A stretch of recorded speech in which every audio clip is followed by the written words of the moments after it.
क्रांतिकारी आंदोलन 20वीं शताब्दी के पूर्वार्ध में भारत में उग्रवाद के साथ साथ आतंकवाद का भी विकास हमें उस आंदोलन में देखने को मिलता है। जिन कारणों से उग्रवाद का विकास हुआ था, उन्हीं के चलते भारतीय राजनीति में आतंकवाद का भी उदय हुआ। कुछ इतिहासकारों ने इसे आतंकवाद का नाम दिया है। उग्रवादियों का ही एक दल आतंकवादी क्रांतिकारी के रूप में उभरा। यह दल बलपूर्वक अंग्रेजी सत्ता को समाप्त करना चाहता था। इसके लिए उसने सशस्त्र संघर्ष का रास्ता अपनाया। यह आंदोलन 2 चरणों में हुआ, प्रथम विश्व युद्ध के पूर्व तथा उसके पश्चात। क्रांतिकारियों ने अपने गुप्त संगठन बनाए, हथियार एकत्र किए, सरकारी खजानों को लूटा और अंग्रेजों या देशद्रोहियों की हत्याएं की। उनके कार्यों की गतिविधियां सबसे अधिक तेज महाराष्ट्र, बंगाल और पंजाब में थी। देश के अन्य भागों एवं विदेशों में भी इस तरह के क्रांतिकारी संगठन बनाए गए थे। महाराष्ट्र में इस उग्रवाद की लहर सबसे पहले महाराष्ट्र में चली और शीघ्र ही इसने समूचे भारत को अपने गिरफ्त में ले लिया। प्रथम क्रांतिकारी संगठन 1896 से 97 ईस्वी में पूना के में दामोदर हरि चापेकर और बालकृष्ण हरि चापेकर द्वारा स्थापित किया गया। इसका नाम व्यायाम मंडल था।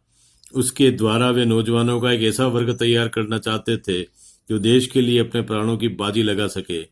इस गुट ने साम्राज्यवाद के प्रतीक महारानी विक्टोरिया की मूर्ति के मुंह पर बंबई में अलकतरा पोतकर अपने गुस्से को प्रदर्शित किया। उनका अगला कदम रैंड और एम हर्स्ट नामक 2 अंग्रेज अधिकारियों की हत्या थी। चापेकर बंधुओं को सरकार ने फांसी की सजा दी। तिलक भी गिरफ्तार किए गए। 1904 ईस्वी में नासिक में मित्र मेला की स्थापना हुई। इसके प्रमुख सदस्य गणेश व दामोदर सावरकर थे। आगे चलकर विनायक दामोदर सावरकर ने अभिनव भारत नाम की गुप्त क्रांतिकारी संस्था स्थापित की। इसकी शाखाएं महाराष्ट्र के बाहर कर्नाटक और मध्य प्रदेश में भी बनाई गई। इसके सदस्य महत्वपूर्ण सरकारी पदों पर अधीन थे। बंगाल के क्रांतिकारियों से भी इस संस्था का संबंध था। इस संस्था ने अपने उद्देश्य की पूर्ति के लिए विदेशों से अस्त्र शस्त्र मंगवाए और बम बनाने का काम रूसियों की सहायता से किया। नासिक इनकी गतिविधियों का प्रमुख केंद्र था। अनेक गुप्त संस्थाएं बंबई, पूना, नासिक, कोल्हापुर, नागपुर आदि जगहों से में सक्रिय थी। शीघ्र ही सरकार इसकी कार्यवाहियों से परिचित हो गई। गणेश दामोदर सावरकर को भारत से निर्वासित कर दिया गया। जिला मजिस्ट्रेट जैक्सन की हत्या के आरोप में दामोदर सावरकर सहित अनेक व्यक्तियों पर नासिक षड्यंत्र केस चलाया गया। उन्हें भारत से आजीवन निर्वासित कर काला पानी की सजा दी गई। आतंकवादियों ने गोखले की हत्या की भी योजना बनाई, परंतु अंततः इसे स्थगित कर दिया गया।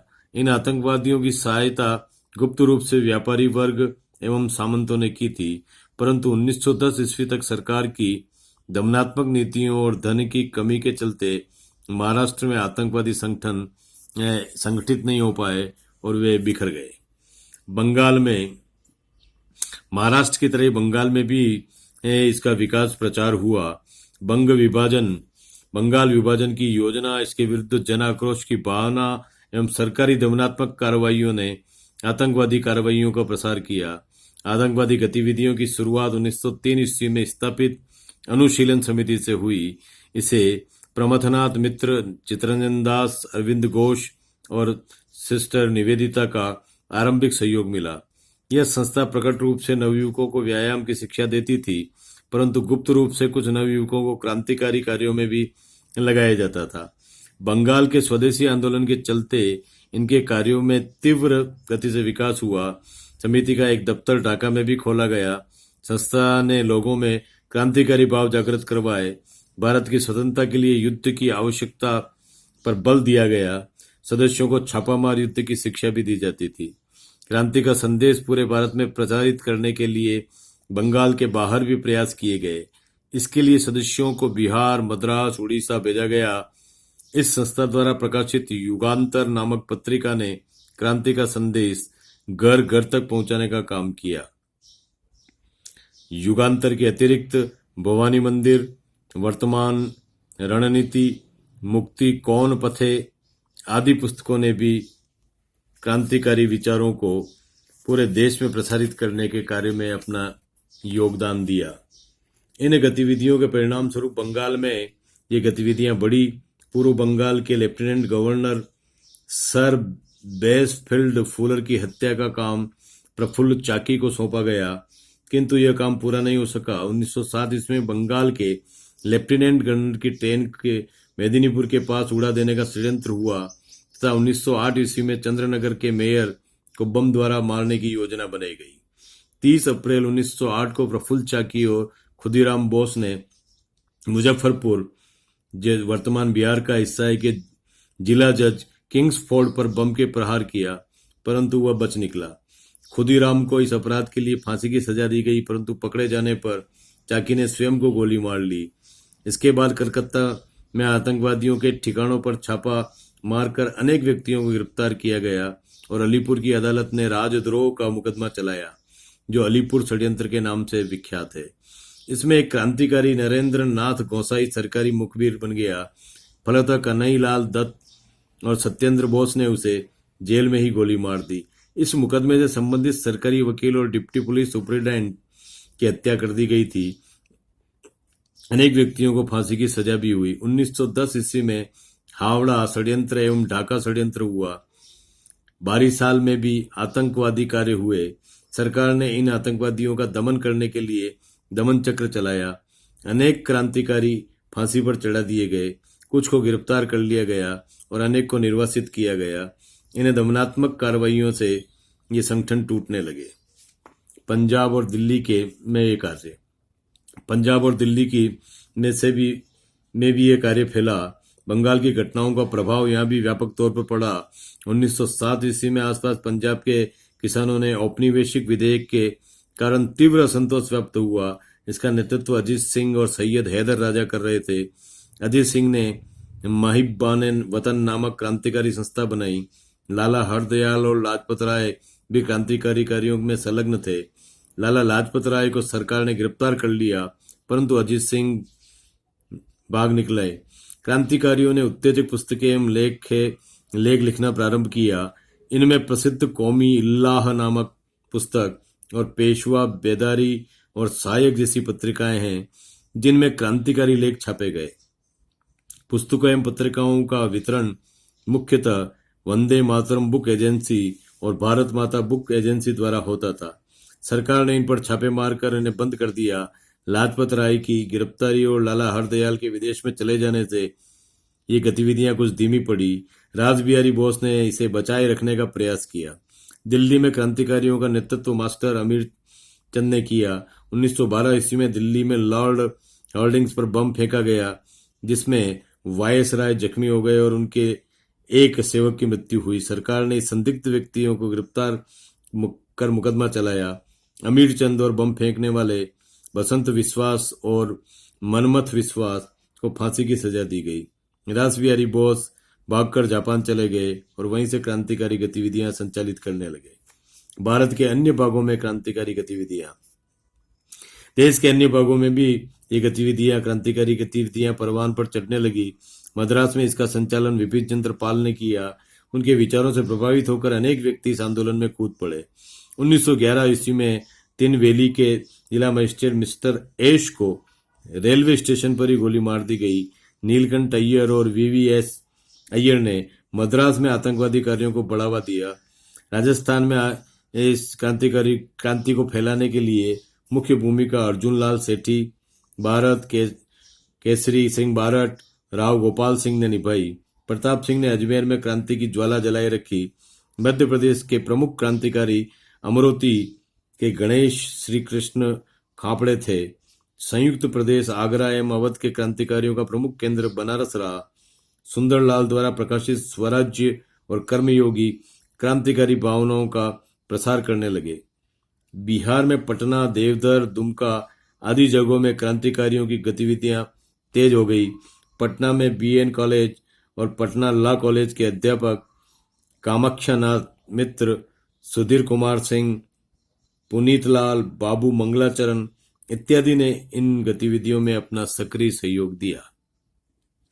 ये गतिविधियां भारत में ही नहीं, क्रांतिकारी संगठन विदेशों में भी निर्माण होने लगे और वे कार्य करने लगे। क्रांतिकारी गतिविधियां सिर्फ भारत तक ही सीमित नहीं रही। अनेक क्रांतिकारी सरकारी चंगुल से बचने के लिए विदेश चले गए और वहां से अपना संघर्ष जारी रखा। फलतः लंदन, पेरिस, उत्तरी America, Germany, Japan, Burma, Malaya, Bangkok, चीन आदि जगहों में भी क्रांतिकारी संगठन बने। लंदन में श्यामजी कृष्ण वर्मा ने 1905 ईस्वी में इंडिया होम रूल सोसाइटी की स्थापना की। उन्होंने इंडियन सोशियोलॉजिस्ट नामक एक पत्र निकालकर भारत में स्वराज्य की प्राप्ति का अपना उद्देश्य बताया। उन्होंने लंदन में इंडिया हाउस भी स्थापित किया, जो क्रांतिकारियों की गतिविधियों का प्रमुख केंद्र था। इसमें सरकार का ध्यान श्यामजी कृष्ण वर्मा की तरफ आकर्षित हुआ। फलतः लंदन छोड़कर वे पेरिस चले गए। उनकी जगह नेतृत्व विनायक दामोदर सावरकर के हाथों में आया। उन्होंने अपनी प्रसिद्ध पुस्तक 1857 ईस्वी का भारतीय स्वातंत्र का युद्ध लिखी। लंदन में क्रांतिकारी कार्रवाई बढ़ने लगी। जुलाई 1909 में मदन लाल धींगरा ने भारत सचिव ADC general colonel sir William Curzon Wyllie को गोली मार दी। धींगरा को फांसी की सजा दी गई और इस षड्यंत्र में शामिल होने के लिए सावरकर को गिरफ्तार कर भारत भेजा गया, जहां उन पर मुकदमा चलाकर देश निकाला दे दिया गया। पेरिस में सरदार सिंह जी, रेवाबाई राणा और श्रीमती भीखाजी रुस्तम कामा इन क्रांतिकारी गतिविधियों का संचालन कर रहे थे।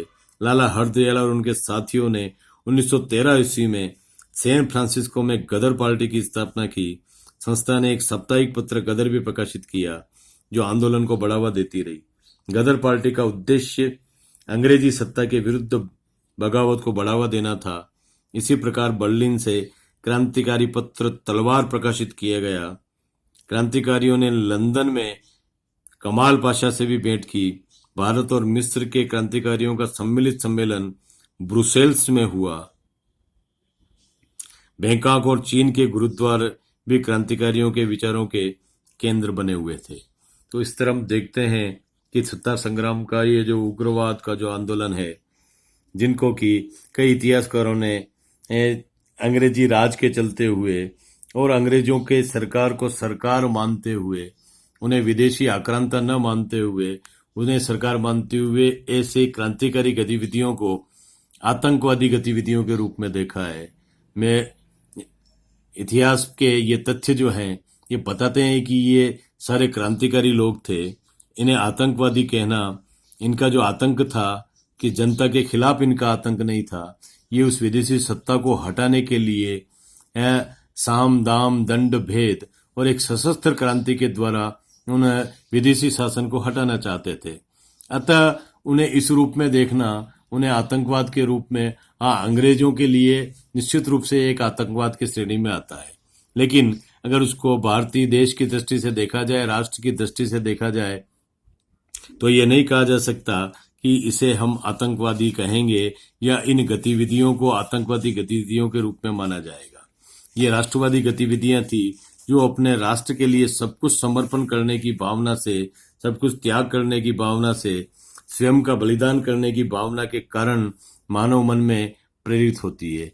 और उस प्रेरणा का जो कारण है वो असंतोष, अन्याय और दमन इसके प्रमुख कारण होते हैं। तो उस समय अंग्रेजों के द्वारा जितने दमन किए गए थे, जो भारतीय प्रजा का जो शोषण किया जा रहा था, चाहे वो आर्थिक दृष्टि से शोषण हो, चाहे सामाजिक दृष्टि से शोषण हो, चाहे व्यवहारगत शोषण हो, तो उन सभी शोषण को देखते हुए, उनके दमन को देखते हुए इन भारतीयों के मन में जो एक चेतना जागृत हुई थी, तो उस चेतना में का जो रास्ता उनका था वो था कि डर के कारण, भय के कारण, सशस्त्र क्रांति के कारण अंग्रेज जो है वो भारत छोड़ करके भागेंगे। और ये जो अंग्रेज हैं ये विदेशी जाति है। तो उस विदेशी शासकों के खिलाफ में, जिन्होंने भारत को पद्दलित कर रखा था, उनके खिलाफ में सशस्त्र क्रांतिकारी संगठन चलाना। और ये संगठन जो थे, हम देखें कि पूरे बंगाल में, पंजाब में, महाराष्ट्र में राजस्थान में, भारत के अन्य हिस्सों में भी उठने लगे। और यही नहीं, जब अंग्रेजों के दमन के कारण इन क्रांतिकारियों के साथ में दमनात्मक कार्रवाई ज्यादा होने लगी, तो जब ये विदेशों में चले गए, तो विदेशों में जाकर के भी इन्होंने भारत की स्वतंत्रता को प्राप्त करने के लिए वहां के लोगों के सहयोग से, हम देखें कि उस समय विश्व पटल पर जो जहां जहां पर ये क्रांतिकारी लोग पहुंचे थे, उन राष्ट्रों के लोगों ने भी भारत की आजादी को प्राप्त कराने के लिए इन क्रांतिकारियों को एक अनुकूल वातावरण प्रदान किया। तो इसलिए इन्हें आतंकवाद की श्रेणी में नहीं रखा जा सकता है। इन्हें उस समय का एक ये कहा जा सकता है कि ये बड़े कठोर राष्ट्रवादी लोग थे, और जो राष्ट्र के लिए संघर्ष कर रहे थे, राष्ट्र के लिए अपना सब कुछ बलिदान करना चाह रहे थे। तो भारतीय स्वतंत्रता संग्राम की एक बहुत ही एक खूबसूरत पक्ष है कि जिसके द्वारा हम देखें कि जिसने भारत को आजाद कराने में, भारत की स्वतंत्रता प्राप्ति के अंदर एक आंतरिक प्रवाह की तरह, एक फोर्स की तरह, एक अंग्रेजों के अंदर एक भय का वातावरण पैदा किया, और भारत को जो आजादी मिली है उसमें इन लोगों का एक बहुत बड़ा योगदान देखा जा सकता है। इन्हें आतंकवादी मानना अंग्रेजों की दृष्टि से या अंग्रेजियत की दृष्टि से ठीक हो सकता है, इन्हें प्रमुख क्रांतिकारी के रूप में स्वीकार किया जाना चाहिए।